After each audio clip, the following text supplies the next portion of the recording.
Bonjour à toutes et à tous et bienvenue pour ce débriefing de la 14e session du dossier Dracula. Donc c'était une session beaucoup moins orientée action et plus portée sur l'information. Donc déjà information encore une nouvelle fois avec des nouveaux documents issus des Hawkins Papers qui sont trouvés dans le coffre-fort d'Exeter. Qui viennent s'ajouter aux documents que j'avais fournis la fois dernière, qui étaient issus de ce que j'appelle le dossier TOP, qui était sur le bureau de Ella. Et puis une session aussi consacrée largement à l'interrogatoire de ce fameux Ella, de ce duc d'Édom, qu'ils ont réussi à capturer, et aussi à la rencontre avec donc un autre personnage des événements de 77, le personnage de Mabel Garotte. Alors, si on revient un petit peu sur tout ça, donc il y a un moment où on fait un petit peu le point sur tous ces événements justement des années 77, là, de ce qui s'appelle l'opération de la chasse à la taupe. Tout ça, pour y voir plus clair, je me suis reporté à la fin du livre du Director's Handbook, vers la page 330. À la fin, il y a une proposition pour jouer la campagne sur les différentes époques. C'est-à-dire on peut jouer la campagne en commençant avec des agents de 1940, en jouant en 1977, etc. Voilà, il y a toutes les époques qui sont traversées. Et donc je me suis reporté à la partie justement qui concerne les années 70 parce qu'elle permet d'ordonner un petit peu les choses, elle permet un peu d'y voir plus clair dans cette histoire de chasse à la taupe. Dans cette partie, on trouve d'ailleurs des propositions de qui peut être la taupe. Donc, par exemple, il propose que ce soit donc effectivement Nicolas Loman, celui qui est désigné comme la taupe officiellement. Il propose que ce soit Peter Wright, un officier du MI5. Il propose que ce soit Mabel Garotte. Il propose que ce soit Eugène Dragos. Il propose que ce soit Brian Blackwood, un informaticien du MI6. Il propose que ce soit l'un des ducs d'Édom de l'époque. Il propose que ce soit quelqu'un qui a utilisé un lot de sérum corrompu le sérum du Seward. Donc voilà, ça c'est les propositions qu'on trouve à la fin du livre. Donc là, moi j'ai opté pour une de celles-là, je me suis appuyé là-dessus. C'est également utile pour comprendre ce que c'est que Piper, Dancer, Gardener, qui sont développés aussi dans les télégrammes que j'ai fournis aux joueurs. Donc ça, voilà, ça permet d'avoir une vision un peu plus d'ensemble qu'on n'a pas toujours quand on regarde, quand on lit les différentes notices qui concernent les personnages. Justement, si on revient sur le personnage donc de Loman, pas de Loman, de Ella, pardon, de Ella, le duc qu'ils ont capturé. Donc ce personnage, voici comme il est décrit dans le livre. Chargé de mission, fatigué et grisonnant, Ox, donc Ella, a rejoint Edom juste avant la chasse à la taupe de 1977. Rien de ce qu'il a vu depuis ne l'a convaincu que Edom avait trouvé la bonne personne, ni même qu'il avait essayé. Il conserve un énorme dossier sur le sujet et poursuit la taupe qui s'est enfuie pendant son temps. Donc il poursuit la taupe qui s'est enfuie donc pendant son temps libre, entre le nettoyage de scènes de crimes vampiriques et la direction d'agents de Dracula vers des cellules terroristes islamistes. Donc là, moi, ça correspond pas trop à ce que j'ai opté, donc ça, cette partie-là, elle est enlevée.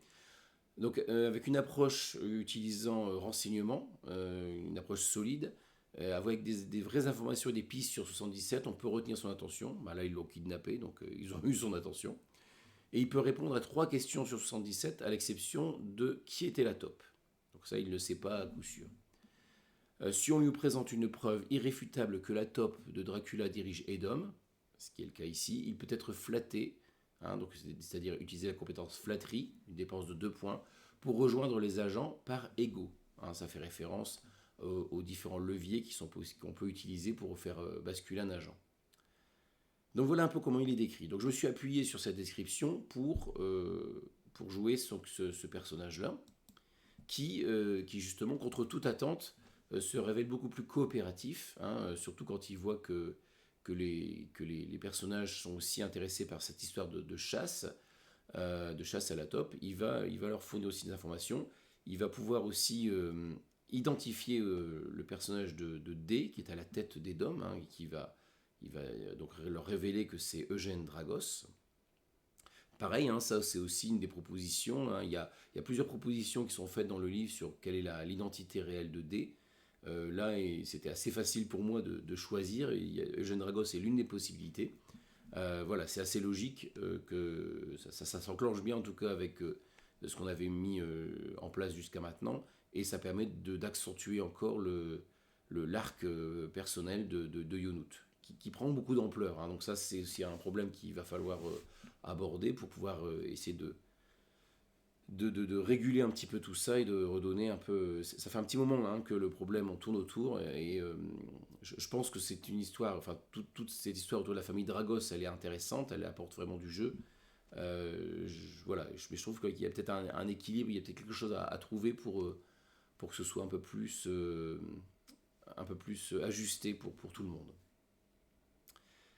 Donc voilà, donc pour ce personnage, donc il va leur livrer finalement beaucoup d'informations, hein. Alors encore une fois, le système Gumshoe donne la capacité aux personnages d'accéder à ces informations en utilisant leurs compétences. Donc là, par exemple, il y a eu le fait d'utiliser cette drogue pour le rendre donc un petit peu malléable, de pouvoir utiliser la compétence de renseignement aussi pour savoir sur quel levier appuyer. Enfin voilà, la conjonction de la compétence interrogatoire aussi qui permet d'obtenir des aveux. Donc bref, toutes ces compétences cumulées permettent aux joueurs d'accéder à certaines informations qui vont leur permettre aussi d'avancer, hein, vers d'autres choses, hein. Le fait de voir aussi que Edom n'est pas une construction monolithique telle qu'il l'envisageait maintenant, qu'il y a des failles, qu'il y a des gens qui doutent à l'intérieur, qui peuvent peut-être bénéficier d'un appui à l'intérieur des DOM, que à la tête des DOM, on a quelqu'un qui est probablement lié aussi à Dracula, donc Edom est probablement corrompu. Donc finalement, ce duc le ramène,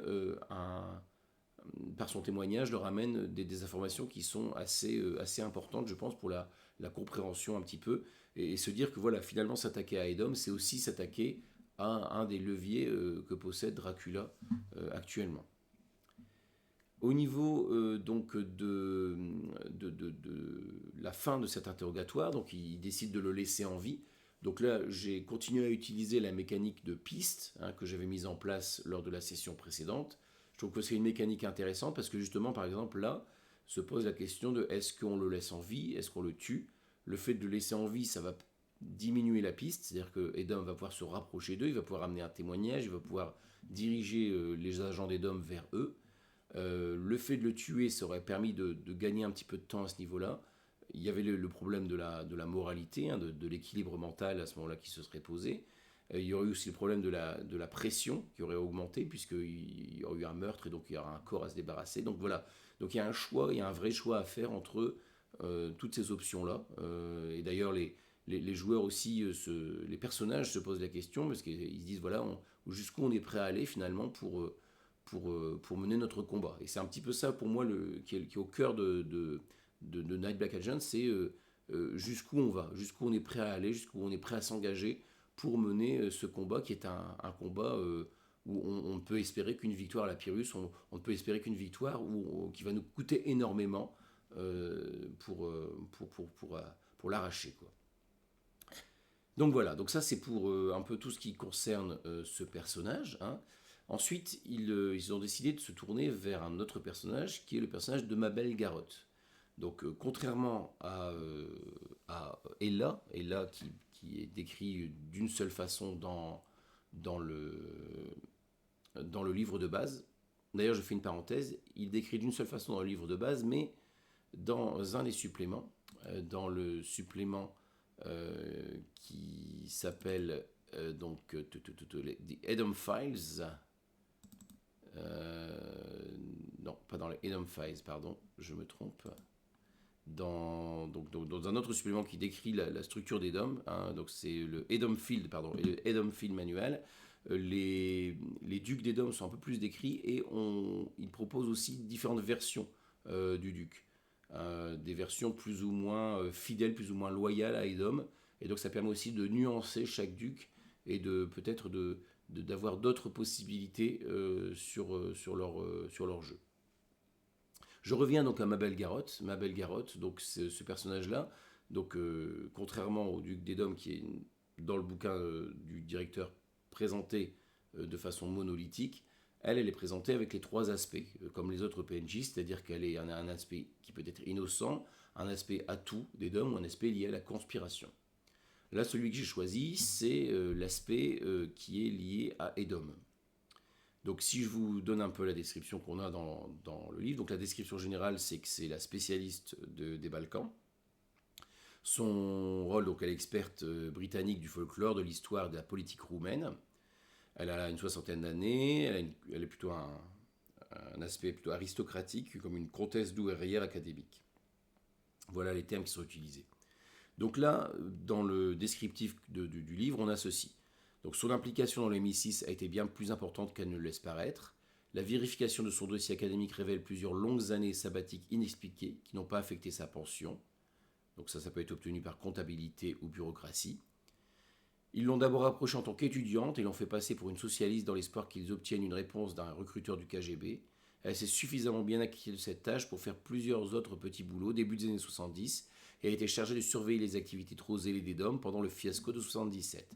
Elle a gardé le silence sur ce qu'elle a vu pour préserver la façade de sa vie académique, mais il est peut-être de temps d'exhumer les squelettes du passé. Sa mémoire est prodigieusement précise, elle peut combler les lacunes et éclaircir les allusions mystérieuses du dossier.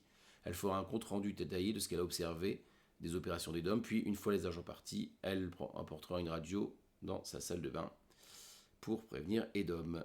Donc voilà un petit peu ce qui est décrit dedans. Donc voilà, moi c'est ça qui m'a servi comme base pour jouer ce personnage, pour donner les informations qu'elle avait, pour la situer. Donc j'ai essayé de la resituer aussi pour pourquoi elle n'a pas remis en cause aussi la version de Dragos. J'estimais qu'elle avait obtenu une sorte de promotion, qu'elle avait obtenu aussi, qu'elle avait bénéficié finalement aussi de ce secret, qu'elle avait préféré aussi ne pas rajouter des dissensions dans Edom, et pour que Edom puisse rester sur sa mission actuelle, qui lui semble aussi importante. Voilà, mais donc ça reste une agent d'Edom. Donc voilà, donc elle est finalement, les informations qu'ils ont pu obtenir d'elle ne sont pas hyper importantes, mais elles viennent finalement renforcer tout ce qu'ils ont pu apprendre au niveau de Ella auparavant, c'est-à-dire l'implication d'Eugène Dragos dans tout ça. Donc il apparaît un petit peu comme le grand méchant, donc c'est un peu ça le rôle, je vous avais dit, hein, que j'avais un rôle encore sous le coude pour lui, hein, quand il l'avait rencontré une première fois. Voilà, je trouvais ça assez amusant qu'il y ait eu cette rencontre dans un premier temps, où il s'est présenté comme un aimable vieillard à la retraite, voilà, alors qu'en fait il a un rôle central, il a un rôle crucial dans toute cette opération, voilà, il est clairement au cœur de tout ça, quoi. Après, la question, c'est s'ils veulent faire basculer Ella de leur côté, il faut qu'ils puissent amener une preuve irréfutable de l'implication de Eugène Dragos dans tout ça. Donc là, c'est à voir, est-ce qu'ils vont réussir à obtenir cette preuve.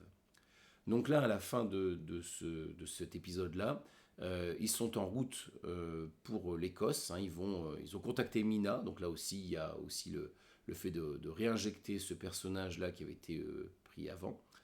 Ce qui me fait penser d'ailleurs qu'il y a un personnage qu'on a un peu laissé de côté pour l'instant, c'est l'autre héritage, hein, Quincy et Maurice, qu'il va falloir que je fasse revenir d'une certaine façon. Donc je suis en train de réfléchir comment on va faire tout ça, quoi. Donc ils ont appris aussi qu'ils ont Lucie à leur trousse, ils ont confirmation que Lucie est bel et bien le vampire possédé par Edom, qu'elle faisait partie de l'opération depuis le début, hein, ça c'est quelque chose qui est proposé aussi dans le livre, c'est une des options qui est proposée pour l'implication de Lucie. Je continue donc à leur débloquer des succès, hein, il y avait sur la page web de Pelgrane Press, ils proposaient des achievements. Donc là, par exemple, il y a le fait d'identifier clairement qui est le vampire d'Edom, de rencontrer aussi quelqu'un qui était vivant du temps du roman. Voilà, donc c'est des petits achievements qui balisent un petit peu leur parcours. Je trouve ça assez amusant pour leur donner un petit peu des repères sur leurs avancées, sur ce qu'ils arrivent à accomplir finalement dans toute cette histoire. Voilà, donc ils vont s'attaquer peut-être à une base importante d'Edom. On verra comment tout ça va se passer dans un prochain épisode qui sera certainement beaucoup plus bourré d'action que celui-ci. Donc je vous donne rendez-vous à très bientôt et bonne soirée.